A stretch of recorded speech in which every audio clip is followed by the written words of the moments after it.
దీన్ని చూసి ఎంతో కాన్ఫిడెంట్‌గా స్లైమ్ అనుకుంటున్నారా? అస్సలు అనుకోవద్దు గైస్. ఎందుకంటే అట్లా అనుకుంటే పప్పులో కాలు వేసిన వాళ్ళు అవుతారు. కింద పడున్న అలోవెరా తొక్కల్ని చూడండి.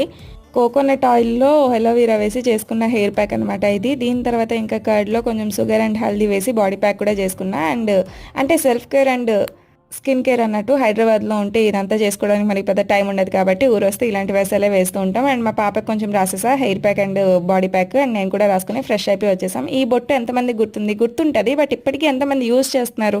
మా పాప అయితే దీన్ని తీసుకొచ్చి నాకు బొట్టు పెట్టమంటే బొట్టు పెట్టేశాను అనమాట. దీన్ని చూసి ఎంతో కాన్ఫిడెంట్గా మీరు చికెన్ పకోడీ అని మాత్రం అస్సలు అనుకోవద్దు గైస్. ఎందుకంటే ఇది పనసకాయ పకోడీ గైస్, చాలా ఎమ్మి ఉంటుంది. మా మమ్మీ చేసింది. అండ్ ఈవినింగ్ కొన్ని స్నాక్స్ అండ్ డిన్నర్ కూడా తీసుకొచ్చింది అనమాట. బయటికి వెళ్ళి ఉండే మా మమ్మీ. దీన్ని ఇంకా చాలా జాగ్రత్తగా ఆస్తి పంపకాల కన్నా జాగ్రత్తగా పంపకాలు చేసుకుంటున్నాం అనమాట. ఎందుకంటే ఆస్తి దగ్గర కూడా మాకు పెద్ద గొడవలు రావు, కానీ తిండి దగ్గర ఎక్కువ గొడవలు వస్తాయి నాకు, మా అక్కకి, మా పాపకి. మొత్తానికైతే ఈ వీడియో ఇంత గైస్. మీరు లైక్ చేయడం అసలు మర్చిపోదు. బాయ్.